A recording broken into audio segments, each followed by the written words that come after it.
Yes, Lord. Amen. Hello, viewers. Welcome back to Ginika Talks.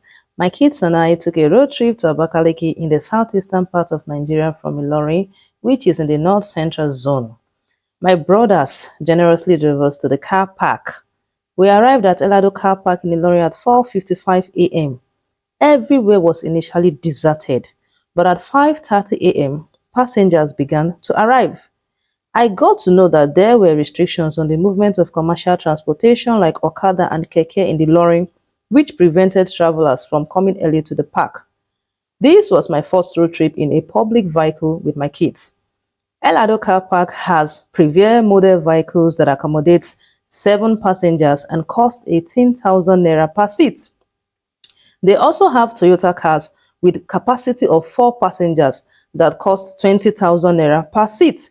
We boarded the Toyota car for comfort and speed as our final destination was Abakaliki and we needed to get there in good time. Tip number 1 when traveling with kids: choose a comfortable means of commuting. The journey started at exactly 7:25 a.m. My son and I were rhyming to the melodious gospel song the driver was blasting from his car speaker. Meanwhile, my daughter took a sip of malt drink that morning and it was strange to her system, which made her poop watery stools and messed up her long jeans. Thankfully, I had extra shorts, which I changed her into after cleaning up, of course. Tip number 2 when traveling with kids: restrict them from trying new meal routines and have extra clothing. The weather was a bit cold, so I had to dress them properly in sweaters and a cap for my daughter. She slept off immediately the car was in motion. In a short while, my son slept off as well. I also badly wanted to sleep at that point, but I needed to be the mother hen. We got to the Ondo City inner gate at exactly 10:42 a.m. and the driver was generous to stop for the kids to ease their bowels. Immediately the kids were done easing their bowels, we continued the journey and arrived at the popular Ore-Benin Express Road at 11:25 a.m. This road is significant in the nation's transport network as it links the southwest zone of Nigeria to the south-south and the southeast zones.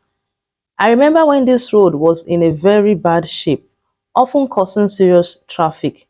Thankfully, the road has been fixed, and the incessant accidents previously experienced at this junction has become a thing of the past. Also, travelers now enjoy a smooth transition on this road. Anytime we arrive here while traveling, I experience the joy of knowing that a stage in the journey has been completed. I am sure I am not the only one who feels this way. Please let me know in the comment section if you share the same feeling.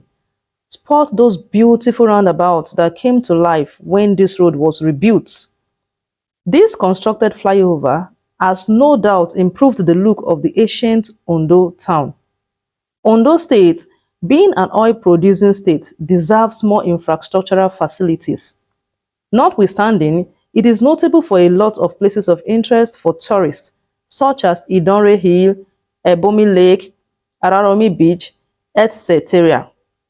Please share with me in the comment section any of the tourist places in Ondo State you have visited, your experience, and if you recommend visiting the place. My children were extremely peaceful throughout the travel. I expected them to be cranky and easily tired, but they were really unexpectedly calm and just appreciated the magnificent surroundings when they were awake, making the journey less stressful. We arrived at one of the popular restaurants where travelers going to the east usually have breakfast. I always cook meals whenever I am traveling and I rarely eat their food. Tip number 3 when traveling with kids: consider having cooked food. My son had toasted bread for breakfast and water, while my daughter, you already know, she had pap. Meanwhile, I fed her a cup of pap before leaving Ilorin car park. So this was her second meal for the day. We hit the road again at 11:54 a.m. The tone of the journey shifted as soon as we arrived in Edo State. First, there were numerous large trucks on the road transporting commodities from the southwest to the southeast, and we began to experience some traffic here and there, which was also caused by police checks. The number of police officers enforcing their stop and check rules was upsetting and tiring. Worse still, these commercial drivers were being extorted at an alarmingly high rate. A commercial motorist who refuses to pay may be delayed unnecessarily. Aside that, we experienced peace and tranquil when the road was free and just appreciated the beautiful surroundings. Our vehicle broke down at 12:28 p.m. somewhere before Okada town. The driver mentioned something about overheating. We waited for it to cool and he poured sufficient water into the radiator. The stop gave my children the opportunity to stretch their legs. They also had nice time playing around. The vehicle did not break down again till we arrived at Onitsha. We got back in motion at precisely 1 p.m. You see, the road from this point was what I call God save my soul. This was the scariest part of the journey. When we got to this point, the terrible smell emanating from the river was suffocating. Stories have it that the smell was coming from blood of human lives that the river has swallowed, as it is a notorious death trap for travelers. How do you know it is August in Nigeria if there is no rain? There you have it. It started to rain before we reached the first Benin bypass, and the weather got extremely cold. Thankfully, my kids had their sweaters on, so they were at least covered. Remember the story I shared about the river that swallows human life? Hmm. I also heard that there is a river goddess that controls that particular area and she must be appeased. Some say she appears in broad daylight at noon and makes herself visible to people.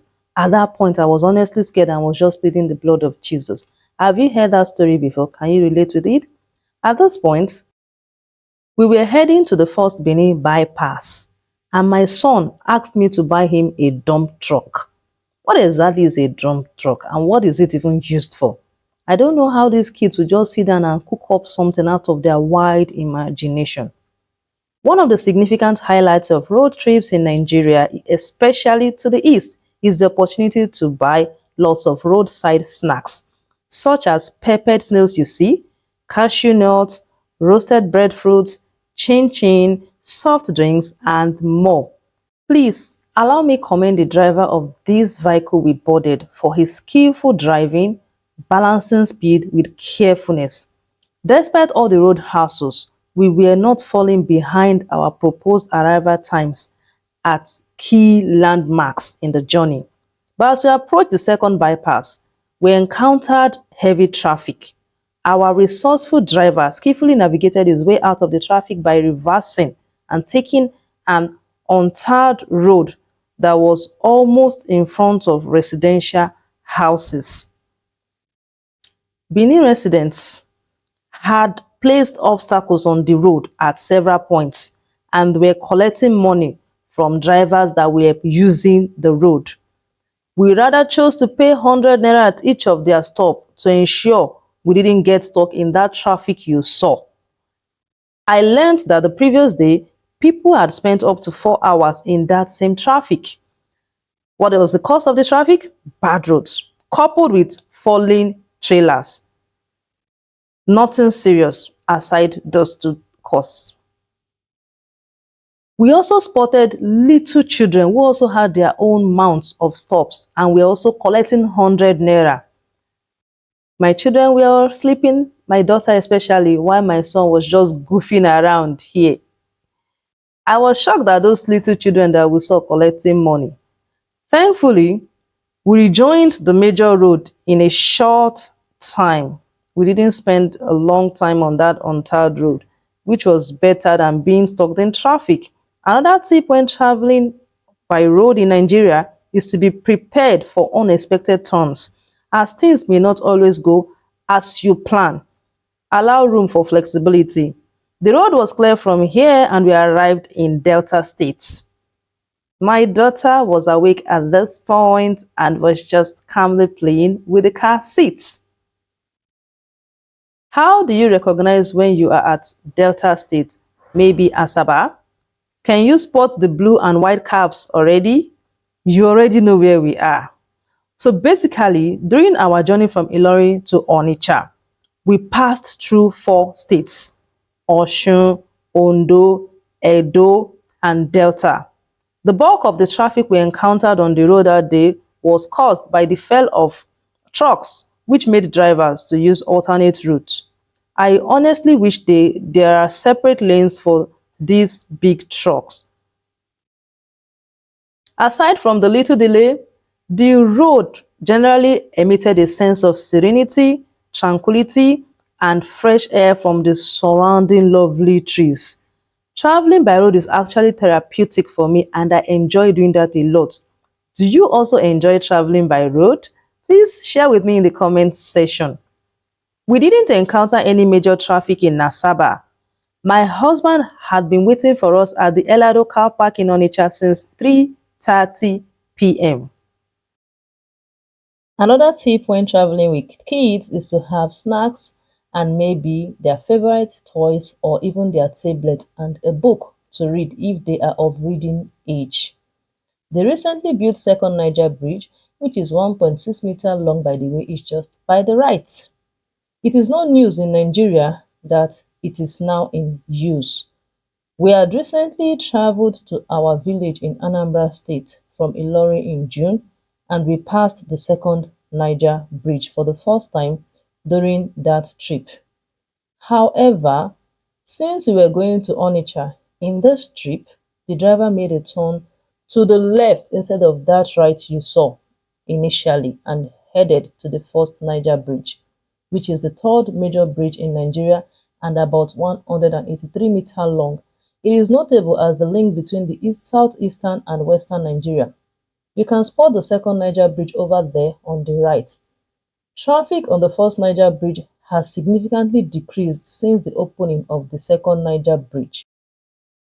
The road trip in a public vehicle with my kids was a memorable experience and I am grateful my kids had a chance to explore this. We arrived at Elado car park in Onitsha at 4:33 p.m. precisely.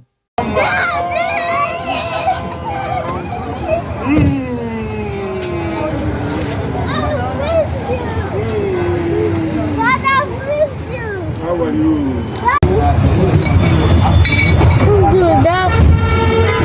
Chikamji. Dimchi, what are you eating? Sorry, Mama. Yay, in Onitsha, Elado car park. How are you doing that in Onitsha? If you don't see me eating abacha. Honey, come and eat abacha. You don't have any mama. Let's take one. No. Honey, Bobo. Honey is a building. So, En route Abakaliki. here we are, en route Abakaliki. Precisely, we are at Nteje. Nteje is in Anambra State. Okay. Shortly after Nteje, you will get to Okusu, the popular Okusu, where SARS used to have their headquarters. Oh, shit. So, the now, overeating. Then part of year delay this journey. Yes.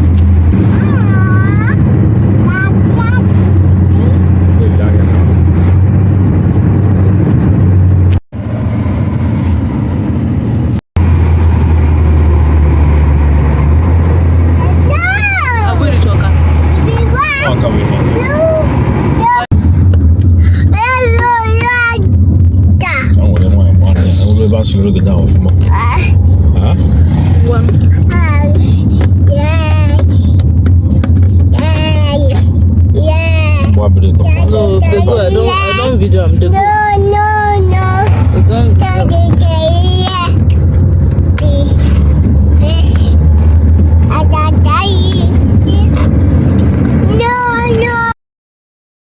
We got to Enugu at precisely 7 p.m. and the sun had already begun to set. Hence, I could not continue filming as it was really getting dark. Thank you for watching this video till this point. Please kindly like this video, share and comment. I would also like to know if you have embarked on a road trip with kids and what your experience was like. Till I come your way in my next video. Bye.